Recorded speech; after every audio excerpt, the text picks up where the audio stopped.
नमस्कार दोस्तों, मैं संजय कुमार आप सभी विद्यार्थियों का हार्दिक स्वागत करता हूं, अभिनंदन करता हूं। और अब से पिछली जो वीडियो है उन वीडियोज़ में हमने भली भांति लोक देवी देवताएं, हमारा जो अगला टॉपिक उनसे प्रारंभ हुआ था, वो अगला टॉपिक कौन सा था? वो अपने था जनजातियाँ, और जनजातियों के बारे में हमने बातें की थी। तो प्यारे विद्यार्थियों, जनजातियों की श्रेणी को हम आगे लेकर चलते हैं, और जनजातियों की जो श्रेणी है उस श्रेणी में जो अगली जनजाति हम पढ़ने वाले हैं वो है गरासिया। तो मेरे प्यारे विद्यार्थियों, जल्दी देखिए गरासिया जनजाति।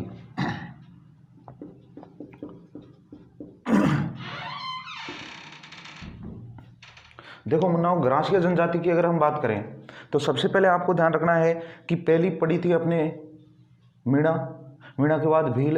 ये दोनों बड़ी जनजाति थी, यानी पहले नंबर पर थी मीणा, जबकि दूसरे पर कौन सी थी? भील थी। अब हम बात करेंगे तो एक लाइन तो सीधा सीधा सा आपके बन गई कि भील और मीणाओं के बाद जो तीसरे नंबर की जो सबसे बड़ी जनजाति है वो जनजाति कौन सी है? गरासिया जनजाति है।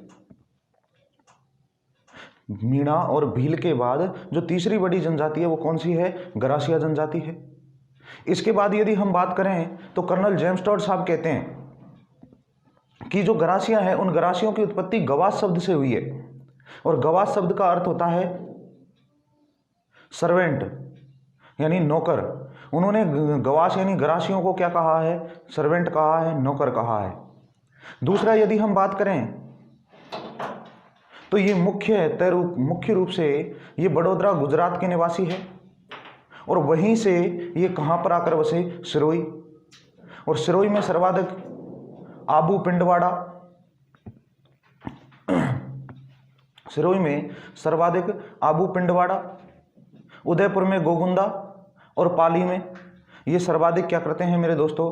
निवास करते हैं। अच्छा, आपको जब मैं कहूंगा कि सिरोही में सर्वाधिक मिलते हैं तो सिरोही में आप एक चीज याद करना तुरंत ही, नक्की झील। और नक्की झील की जब हम बात करेंगे तो नक्की झील इनकी पवित्र झील मानी जाती है। क्यों मानी जाती है? उसका रीजन क्या है, कारण क्या है? उसका कारण ये है मेरे दोस्तों कि जो नक्की झील है उस नक्की झील में ये अपने पूर्वजों की जो अस्थियां हैं उन अस्थियों का क्या करते आए हैं? विसर्जन करते आए हैं। दूसरा यदि हम बात करें तो आपको ध्यान रखना है, इनको दो वर्गों में विभाजित किया गया है। एक इनको किया गया है भील गरासिया, और दूसरा है गमेती गरासिया।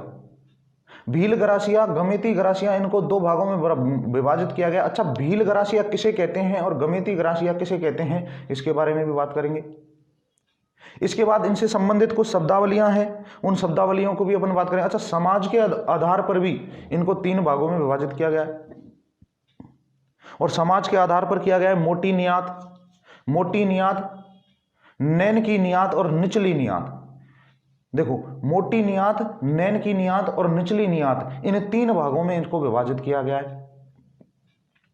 इसके बाद अगर हम बात करें तो इनसे संबंधित कुछ शब्दावलियां हैं, इनसे संबंधित कुछ मेले हैं, उनकी बात करेंगे। उससे पहले आपको मैं बता देता हूं बेटा कि देखो गरासिया जो है,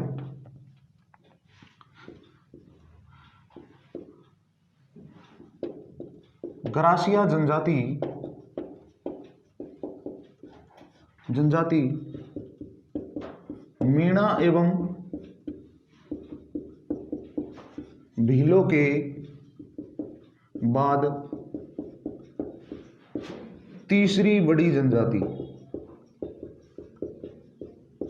मीणा एवं भीलों के बाद बेटा तीसरी बड़ी जनजाति है कौन सी?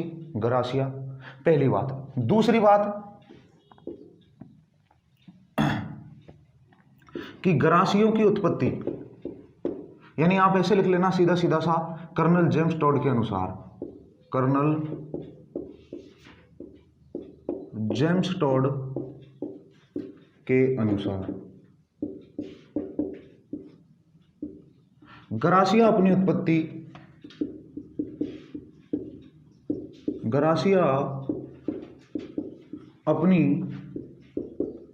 उत्पत्ति या गरासियों की उत्पत्ति गवास शब्द से बताई है। गरासिया की उत्पत्ति गवास शब्द से बताई है, जिसका शाब्दिक अर्थ जिसका शाब्दिक अर्थ क्या बताया है मेरे दोस्तों, जिसका शाब्दिक अर्थ बताया है सर्वेंट, सर्वेंट बताया है। मेरे मुन्नाओं, पहली बात देखिए, पहली बात क्या बोलते हैं, पहली बात इनके बारे में हम बोलेंगे कि भील और मीणाओं के बाद तीसरी बड़ी जनजाति, सबसे पहली बात। दूसरी बात अगर हम बात करेंगे तो कर्नल जेम्स टॉड के अनुसार गरासियों की जो उत्पत्ति हुई है वो गवास शब्द से हुई है, और गवास शब्द जिसका शाब्दिक अर्थ क्या बताया गया है, सर्वेंट बताया गया है। अच्छा, तीसरी बात क्या होगी जो कि मोस्ट इंपॉर्टेंट बात है, तीसरी देखिए, ये मुख्यतः बड़ोदरा गुजरात के निवासी है, बड़ोदरा गुजरात के निवासी माने जाते हैं, जो कि राजस्थान में, मेरे मुन्ना, राजस्थान में कहां पर आकर बसे, मैंने कहा था सिरोही में आकर बसे। अच्छा, राजस्थान में सिरोही में भी ध्यान रखना, आबू और पिंडवाड़ा, आबू और पिंडवाड़ा आकर बसे, ध्यान रखना। देखिएगा, ये मुख्यतः कहाँ के निवासी थे, गुजरात के, बड़ोदरा गुजरात के माने जाते हैं, यानी कि इनके बारे में कहा जाता है कि मुख्य रूप से ये गुजरात के निवासी माने जाते हैं, बड़ोदरा के। लेकिन राजस्थान के अंतर्गत वहां से पास में ही पड़ता है सिरोही में आकर बसे, और सिरोही में ये आबू और पिंडवाड़ा। और इसके बाद अगर बात करें तो ये यहां पर आबू और पिंडवाड़ा के अलावा और कहां कहां रहते हैं, तो ध्यान रखिएगा, अन्य और कहां पर निवास करते हैं। एक तो करते हैं गोगुंदा, और गोगुंदा है कहां पर मेरे दोस्तों, उदयपुर। दूसरा ये निवास करते हैं सिरोही, कहां करते हैं, सिरोही। और इसके बाद आपको, सॉरी सिरोही नहीं, आपको ध्यान रखना है पाली, सिरोही ऊपर लिख दिया ना मैंने, तो ध्यान रखिएगा बेटा, पाली। देखिए, अब आपको एक चीज ध्यान रखनी है कि सिरोही, आबू, पिंडवाड़ा की जब बात आएगी तो वहां पर नक्की झील की जरूर बात आएगी। तो यहां पर लिख लेना कि इनकी प्रसिद्ध झील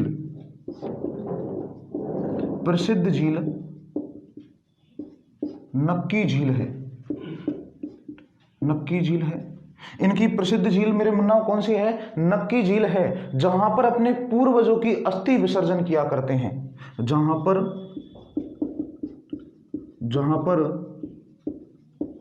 अपने पूर्वजों की अस्थि विसर्जन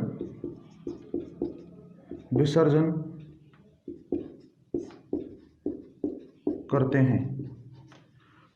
तो क्या समझे मेरे प्यारे विद्यार्थियों, आपको देखो समझने की बात क्या है यहाँ पर। पहली बात आपको ध्यान रखनी है कि दो जनजातियों से बाद में तीसरी बड़ी जनजाति है, कौन सी, गरासियां, ठीक है ना। कर्नल जेम्स टॉड, आपको पता है कर्नल जेम्स टॉड जो घोड़े वाले बाबा है, कर्नल जेम्स टॉड एक इतिहासकार है, और इतिहासकार जो है उन्होंने क्या कहा है मेरे दोस्तों, उन्होंने कहा है कि गरासियों की उत्पत्ति किस शब्द से हुई है। ये देखिए, मैंने इस पर कर दिया है रेड कलर से, गवास शब्द, और गवास शब्द का शाब्दिक अर्थ इस पर भी मैंने रेड कलर से ब्रैकेट बना दिया है, क्या बनाया है, सर्वेंट। यानी कि गवास शब्द से उत्पत्ति बताई गई है इनकी, और उसका शाब्दिक अर्थ क्या बताया गया है मेरे दोस्तों, सर्वेंट बताया गया है। अच्छा, मुख्यतः ये कहाँ के निवासी थे, मुख्यतः ये गुजरात और बड़ोदरा गुजरात के निवासी माने जाते हैं, जबकि राजस्थान में निवास कहाँ पर करते हैं, राजस्थान में सिरोही, और सिरोही में आबू और पिंडवाड़ा आकर बसे। लेकिन अन्य स्थान अगर पूछे आपसे, अन्य स्थान की जब बात आ जाती है, अन्य स्थान जब आपसे पूछे और अन्य स्थान की जब बात आ जाती है, तो अन्य स्थान में आपको ध्यान रखना है, एक तो गोगुंदा उदयपुर में पड़ता है, जबकि एक है पाली, यहां पर भी सर्वाधिक गरासिया क्या है आपको मिलेंगे। दूसरा, इनकी पवित्र झील जो है वो कौन सी है मेरे मुन्ना, नक्की झील। और नक्की झील इसलिए पूर्वज है, सॉरी इसलिए पवित्र झील है क्योंकि इनके पूर्वजों की जो अस्थि है वो अस्थियों का विसर्जन ये इसी झील में करते थे। तो जल्दी से स्क्रीनशॉट लीजिए, फिर आगे बढ़ते हैं दोस्तों।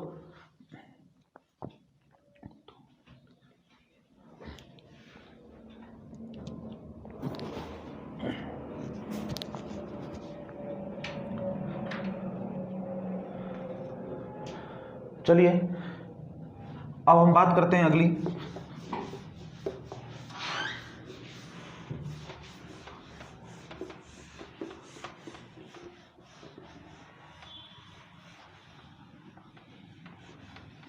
देखिए, गरासियों को दो भागों में वर्गीकृत किया गया है। गरासियों को कितने भागों में वर्गीकृत किया गया है मुन्नाओ? दो भागों में। अच्छा, दो भागों में जो वर्गीकृत किया गया है, दो भागों में जो वर्गीकृत किया गया है, वो दो भागों की जब हम बात करेंगे, दो भागों में वर्गीकृत किया गया है, जब हम दो भागों की बात करेंगे तो देखिएगा कौन कौन से हैं। यानी मैं लिख सकता हूं गरासियों को दो भागों में वर्गीकृत किया गया है,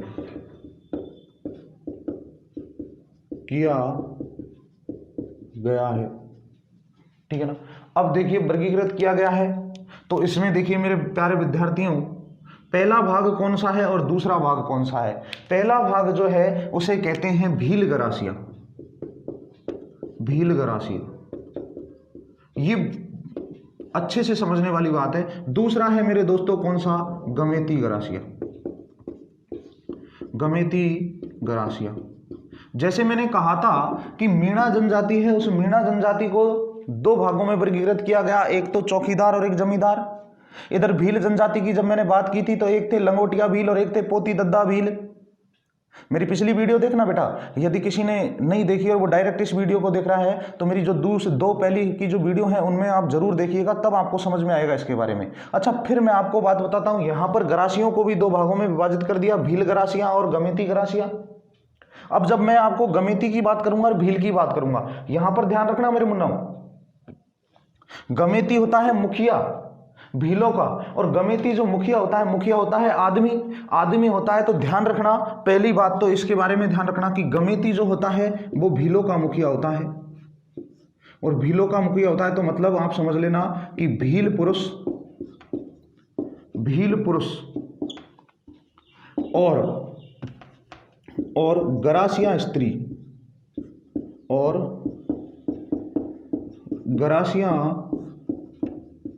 स्त्री से उत्पन्न संतान, उस संतान को क्या कहा जाता है मेरे दोस्तों? गमेती गरासिया। ध्यान रखना, इन हर चीज का मैं एक चीज का मैं आपको मतलब समझा रहा हूं, और वो समझना भी आपको। गमेती होता है भीलों का मुखिया होता है मतलब आदमी, और आदमी का मतलब समझना, भील तो पुरुष और गरासिया स्त्री, और उनसे उत्पन्न जो संतान है उसे क्या कहते हैं? गमेती गरासिया। इसके बाद अगर बात करूं मैं तो भील गरासिया। अब यहां पर आपको ध्यान रखना, इसका बिल्कुल अपोजिट हो जाएगा। कैसे? कि भील तो स्त्री, भील स्त्री एवं गरासिया पुरुष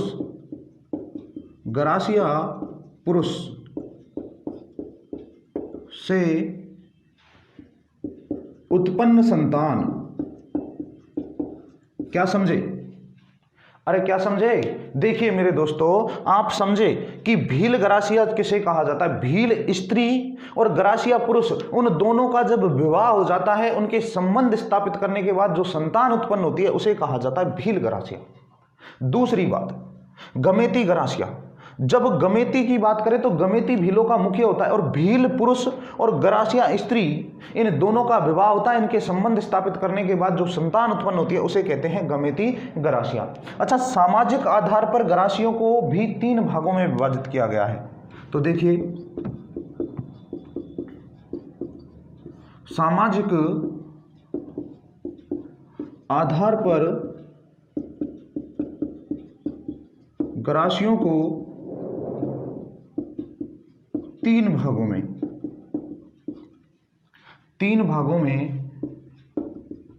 वर्गीकृत किया गया है। आगे ध्यान रखना, पहला भाग जो होगा वो होगा मोटी नियात। दूसरा मेरे दोस्तों नैन की नियात,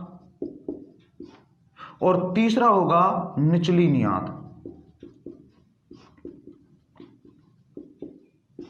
ये क्या होते हैं गुरुजी? तो मैं बताऊंगा बिल्कुल क्या क्या होते हैं। देखो, सामाजिक आधार पर बताए हैं। सामाजिक आधार पर 3 भागों में विभाजित किया गया है। सामाजिक आधार का आप मतलब समझ सकते हो खूब कि समाज में उच्च वर्ग के लोग भी होते हैं और उच्च वर्ग के होने के बाद बिल्कुल निम्न वर्ग के भी होते हैं और कुछ मध्यम वर्गीय परिवार भी उसमें निवास करते हैं। यानी अपना जो समाज है, मान लो कोई भी समाज है XYZ, जो भी आप जिस समाज से आप बिलोंग करते हो उस समाज में आप ये भली भांति जानते हो कि हर व्यक्ति अमीर नहीं होगा।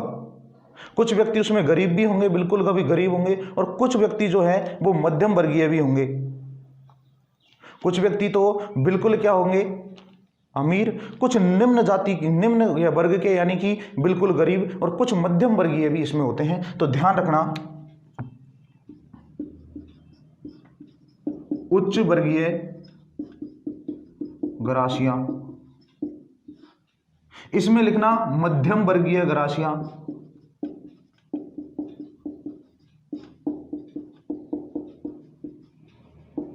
और इसमें लिखना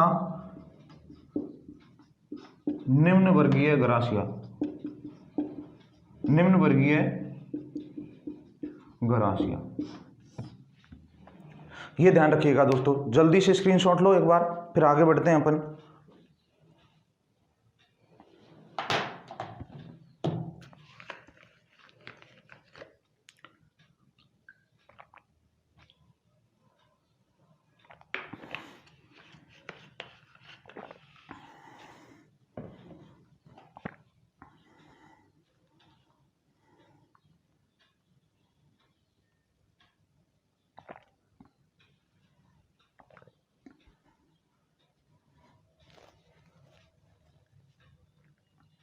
चलिए दोस्तों, अब देखिए इनसे संबंधित शब्दावलियां।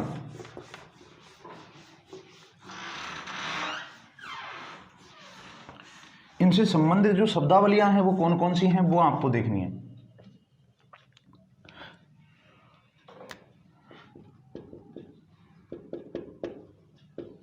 संबंधित शब्दावलियां, देखो, पहला है घेर, दूसरा सहलोत, अच्छा काउंट मत करो इसको, घेर, सहलोत, मांड, ओसरो, ओसरो मनाओ, हुर्रे, हुर्रे, हुर्रे, देखिए हुर्रे। और इसके बाद आता है कौन सा, झुलकी।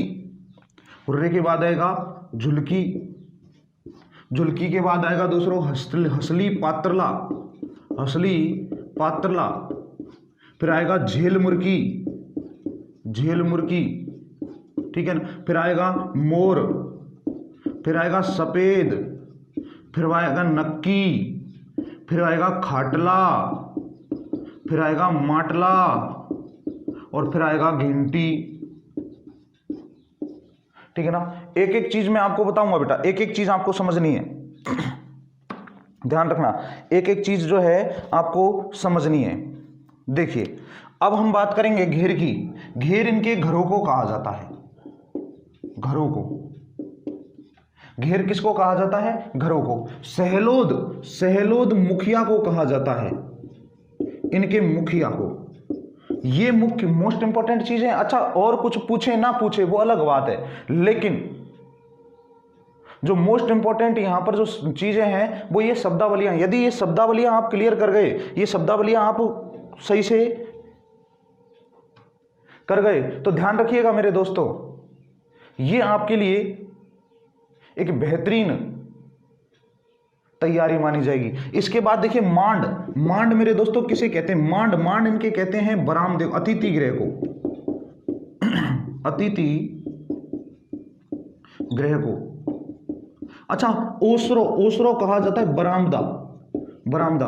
अतिथि गृह आप अपने घर में बनाते हो, जैसे आप मकान का डिजाइन बनवाओगे, मकान का कुछ जो वास्तुशास्त्र बनवा, उसमें आपको अतिथि गृह होना बहुत जरूरी है, क्योंकि अतिथि तो सबके आते हैं, अतिथि देवो भव, ठीक है ना। तो अतिथि गृह भी है। अच्छा, ओसरो, ओसरो बरामदा, बरामदा भी सब बनवाते हैं, तो बरामदा भी देखो। इसके बाद हुर्रे, ये खतरनाक चीजें हैं। तो देखिए, इसे कहते हैं मृत्यु स्मारक, मृत्यु स्मारक। ये इतिहास की चीजें हैं। इतिहास में जितने भी राजा महाराजा हुए, जितने भी सुल्तान हुए, जितने भी मुस्लिम वर्ग के मुगल हुए, उन सब के मरने के बाद कहीं ना कहीं उनका स्मारक बनवाया गया है। तो अपने भी देखो ऐसी प्रथा है, जहां पर मरते हैं वहां पर एक छतरी बना दी जाती है या कोई स्मारक बना दिया जाता है, उसे कहा जाता है मृत्यु स्मारक, यानी उसकी मृत्यु की याद रहे उससे, ठीक है ना। इसके बाद आता है झुलकी। ये पुरुषों की कमीज होती है, पुरुषों की कमीज। देखिए ना, दो शब्द है झुलकी और दूसरा है झेल। झेल और झुलकी दोनों में आपको कंफ्यूज नहीं होना है। क्यों नहीं होना है? रीजन देखिए, यहां पर तो झुलकी है पूरा, यहां पर झेल झेल झेल झाल का कोई संबंध नहीं है। यहां पर झुलकी, और झुलकी का मतलब होता है पुरुषों की कमीज। जबकि हसली और पात्रला, ये हसली और पात्रला मेरे दोस्तों होता है गले का गहना। गले का गहना, गले का गहना जो होता है हसली और पात्रला, है ना, पात्रला जो पहनते हैं इस तरीके से, उसको कहते हैं हसली पात्रला। अच्छा, झेल मुर्की, ये जो झेल मुर्की होता है कान का गहना। कान का गहना, कान का गहना जो होता है उसे कहते हैं झेल झेल झेल मुर्की, ठीक है ना। मोर, मोर होता है पवित्र पक्षी, पवित्र पक्षी। अच्छा, सफेद, इनका पवित्र रंग जो है, यानी कि कहते हैं सफेद रंग के जानवर होते हैं, पशु पक्षी होते हैं, कोई भी चीजें हैं सफेद रंग की, उनको ये नुकसान नहीं पहुंचाते। क्यों? क्योंकि सफेद इनका पवित्र रंग है, पवित्र रंग, ठीक है ना। नक्की, इनकी पवित्र झील, ठीक है, अभी बताई थी मैंने जस्टी। दूसरा ध्यान रखना, खाटला। खाटला, खाटला मेरे दोस्तों, खाटला चारपाई, ध्यान रखना, खाटला किसे कहते हैं? चारपाई को बताया था मैंने। खाटला, खाट, अरे इस ला को हटा दो, खाट रह गई, और खाट कहते हैं ना गांव में, बोले खाट बिछा दे रे, ठीक है ना। तो खाटला का मतलब होगा चारपाई, चारपाई। माटला, माटला, माटला मटकी, मटकी, मटकी को क्या कहते हैं? मटका जो होता है घड़ा, मटका, मिट्टी का बर्तन, मटका, मटकी को कहा जाता है माटला। अच्छा, घेंटी, घेंटी मेरे दोस्तों इनके कहा जाता है आटा पीसने की चक्की, अनाज पीसने की चक्की। आटा तो क्यों पीसेंगे, अनाज पीसने की चक्की। तो ये कुछ शब्दावलियां हैं मुन्ना, ये आपको याद करनी है। अगर इनको याद कर गए, सोचो आप बहुत कुछ याद कर गए। पूरी गरासिया जनजाति एक साइड और ये एक साइड, आपको ध्यान रखना। देखिएगा, एक चीज और लिख लेना इनके यहां पर, अगर आप थोड़ा सा लिख सकते हो तो एक लिख लेना, हारी भावरी। एक ये बहुत मोस्ट इंपॉर्टेंट है, हारी भावरी, ध्यान रखना दोस्तों, इसको लिख लेना BBM, वेरी वेरी मोस्ट, ठीक है ना। क्यों? क्योंकि इनके हारी भावरी जो होती है वो क्या कहलाती है? कृषि करने का तरीका, कृषि करने का तरीका, कृषि करने का तरीका क्या कहलाता है? हारी भावरी कहलाता है दोस्तों, ठीक है ना। तो देखिए संबंधित शब्दावलियां देखिए, घेर, घेर क्या, घेर घरों को कहते हैं। सहलोद, सहलोद मुखिया को कहते हैं। मांड, अतिथि गृह। इधर ओसरो, बरामदा। हुर्रे, हुर्रे, हुर्रे कहते हैं मृत्यु स्मारक। झुलकी जो है पुरुषों की कमीज, और ये जो मैंने अभी वो भी बताया था हरी भावरी, ये कृषि करने का इनका तरीका होता है, ठीक है ना। घंसली और पात्रला, गले का गहना। झेल मुर्की जो होता है वो कान का गहना। इधर मोर जो है वो मोर इनका पवित्र पक्षी है। सफेद इनका पवित्र रंग है। नक्की इनका क्या है? पवित्र झील है। खाटला, माटला, खाटला चारपाई, माटला मटकी, और घंटी होती है अनाज पीसने की चक्की। तो जल्दी से एक बार स्क्रीनशॉट लीजिए, फिर आगे बढ़ते हैं दोस्तों।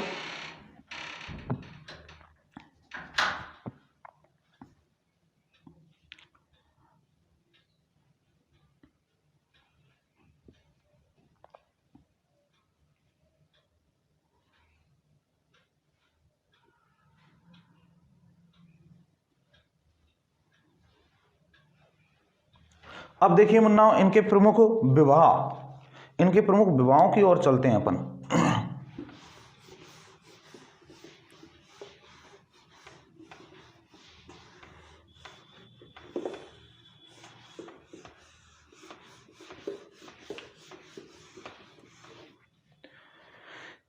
इनके विवाह है मेरे दोस्तों, मोरबंदिया, पैरावणा, मोरबंदिया, पैरावणा, ताड़ना, खेवणा, आटा साटा, मेलवो, और सेवा विवाह। देखिए प्रमुख विवाह, प्रमुख विवाह, देखिए पहला होगा मोरबंदिया,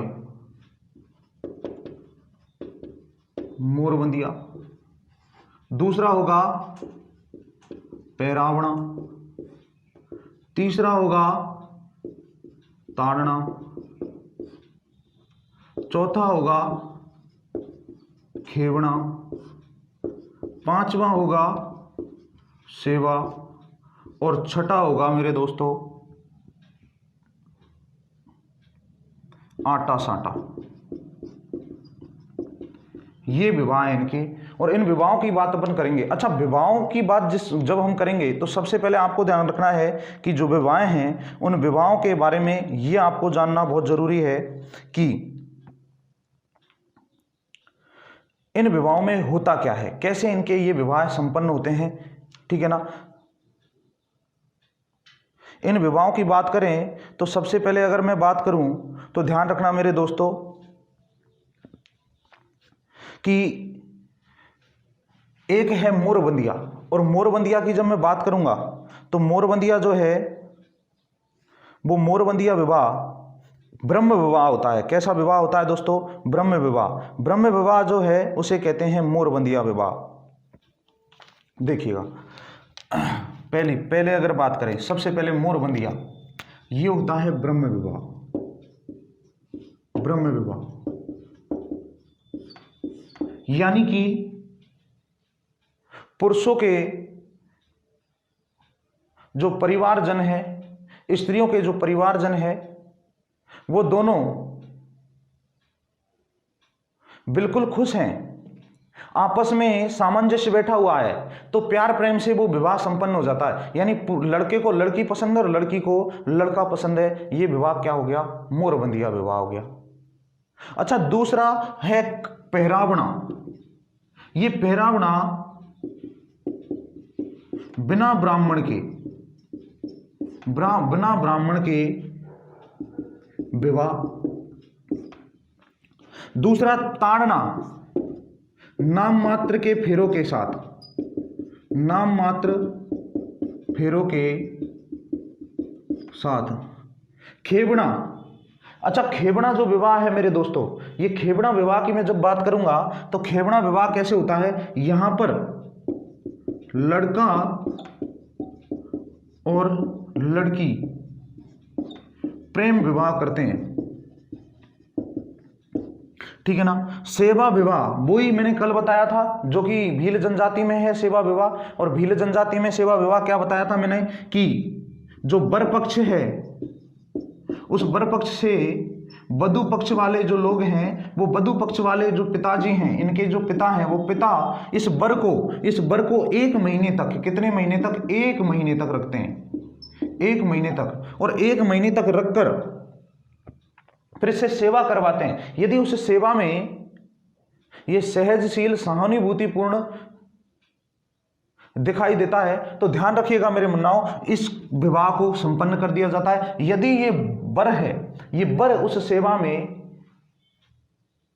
पूर्ण रूप से महारत हासिल नहीं कर लेता है तो इसको वापस भेज दिया जाता है। भाई साहब, आप हमारी लड़की के लिए नहीं बने हो, आप कहीं और जाकर कोई निर्लज्ज लड़की से, आप जैसी निर्लज्ज लड़की है ना, उससे शादी कीजिए, ठीक है ना। इसके बाद आटा साटा, ये भी मैंने आपको कल बताया। आटा साटा में क्या होता है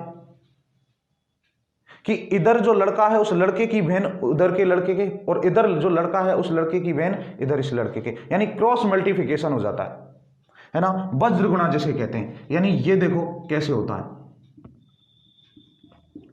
ये लड़का और ये लड़की, इधर ये लड़का और ये लड़की। अब कर दो क्रॉस मल्टीप्लिकेशन, सीधा सीधा जोड़ा बन जाएगा। कैसे? देखो आपके करवाते हैं ना इन मैथ वाले गुरुजी, तो देखो ये हो गया भैया क्रॉस मल्टीप्लिकेशन। हो गया क्या? हो गया गुरुजी। तो एक जोड़ा तो बन गया ये वाला, और एक जोड़ा बन गया मेरे मुन्नाओं ये वाला। यानी कि ये दोनों भाई बहन थे और ये दोनों भाई बहन, इधर इसकी बहन को ले गया इधर इसका भाई, और इसकी बहन को ले गया इधर इसका भाई, यानी कि ये हो गया आटा साटा। तो समझ में आया मेरे प्यारे विद्यार्थी? जल्दी से एक बार स्क्रीनशॉट लीजिए, फिर अपन बात करेंगे आगे।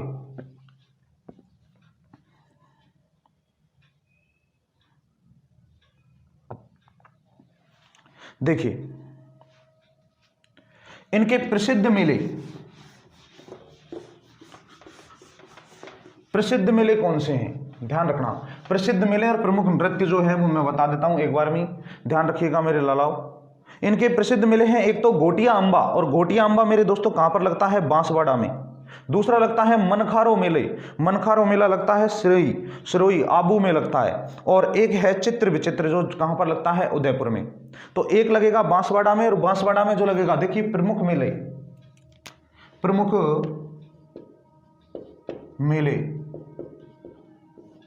ध्यान रखना, पहला लगता है घोटिया अंबा, ये कहां लगता है मेरे दोस्तों, बांसवाड़ा में, ठीक है ना। दूसरा इनका लगता है मनखारो मेला, और ये मनखारो मेला इनका प्रसिद्ध है जो कहां लगता है, आबू सिरोही में। और इसके बाद तीसरा जो लगता है चित्र विचित्र, और ये चित्र विचित्र मेरे मुन्नाओं लगता कहां पर है, ये चित्र विचित्र लगता है उदयपुर में। कहां पर लगता है, उदयपुर में, ठीक है ना। अच्छा, इनके प्रमुख नृत्य,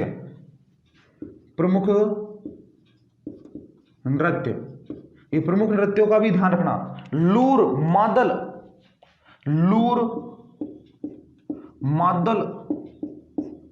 बालरा कूद, ये इनके प्रमुख नृत्य मेरे दोस्तों, ध्यान रखना। रायण और जबरा, ये इनके लूर मांदल बालरा, और एक ध्यान रखना मेरे दोस्तों, एक है मोरिया, एक नृत्य है कौन सा, मोरिया। देखो, एक है लूर मांदल बालरा कूद रायण जबरा, और जबरा के बाद मोरिया। अच्छा, इसमें मोस्ट इंपोर्टेंट कौन सा है, बालरा जो है बिना वाद्य यंत्रों के किया जाता है, बिना वाद्य यंत्रों के किया जाता है, ठीक है ना। लूर, इसमें पुरुष और स्त्री दोनों एक साथ करते हैं नृत्य, पुरुष और स्त्रियों के द्वारा। मांदल, पुरुष स्त्री के बेस में। अच्छा, कूद में जो मन में आए, जैसे भी कूदो, काड़ो कूद पड़े हो मेड़ा में तो कैसे भी कूदाओ उसको, कोई दिक्कत नहीं, आपको कोई समस्या ही नहीं आएगी उसमें। कूद मतलब पुरुष और स्त्री सब करते हैं इसको, और हर प्रकार के त्योहार पर किया जाता है। रायण, ये जरूर आपको ध्यान रखना है, रायण, ये जो रायण नृत्य है मेरे दोस्तों, ये रायण नृत्य जो है ये मुख्य रूप से स्त्रियों के द्वारा किया जाता है, और स्त्रियों के द्वारा जब ये नृत्य किया जाता है तो पुरुष इसमें क्या करते हैं, वाद्य यंत्र बजाते हैं, वाद्य यंत्र। जबरा और मोरिया ये भी स्त्रियों के द्वारा ही किया जाता है मेरे मुन्नाओं, ठीक है ना, और प्रत्येक त्योहार पर, प्रत्येक उत्सव पर किया जाता है। तो इस प्रकार से मेरे दोस्तों ये नृत्य होते हैं इनके, और ये प्रमुख मेले होते हैं। तो जल्दी से एक बार स्क्रीनशॉट ले लीजिए। और मेरे प्यारे विद्यार्थियों, ये हमारी जो गरासिया जनजाति है वो गरासिया जनजाति कंप्लीट हुई। उम्मीद करता हूँ आपको समझ में आया होगा, और इसी प्रकार से आप हमारे साथ बने रहिए और अन्य सभी वीडियो का आनंद लेते रहिए, ठीक है। ध्यान रखिएगा, एक बार वापस से देख लीजिएगा कि घोटिया, अच्छा ये चीज़ आपको मोस्ट इंपॉर्टेंट रूप से ध्यान रखनी है, यानी महत्वपूर्ण। घोटिया अंबा ये कहाँ पर लगता है, बांसवाड़ा में। दूसरा मनखारो मेला, और ये मनखारो मेला आबू सिरोही में। अच्छा, चित्र विचित्र ये कहां पर लगता है, उदयपुर में। प्रमुख नृत्य कौन से हैं, लूर मांदल बालरा को आप बिल्कुल अंडरलाइन कर लेना, क्योंकि बालरा नृत्य जो है, ये बालरा नृत्य बिना वाद्य यंत्रों के, ऐसे पूछा भी गया था एक बार एग्जाम में कि ऐसा कौन सा नृत्य है जो बिना वाद्य यंत्रों के किया जाता है, ठीक है ना। या फिर ऐसे पूछ लेगा गरासिया जनजाति का ऐसा नृत्य जो बिना वाद्य यंत्रों के किया जाता है, बालरा, कूद, रायण, जाबरा और मोरिया, ये इनके प्रमुख नृत्य है। धन्यवाद दोस्तों, मिलते हैं अगली क्लास में।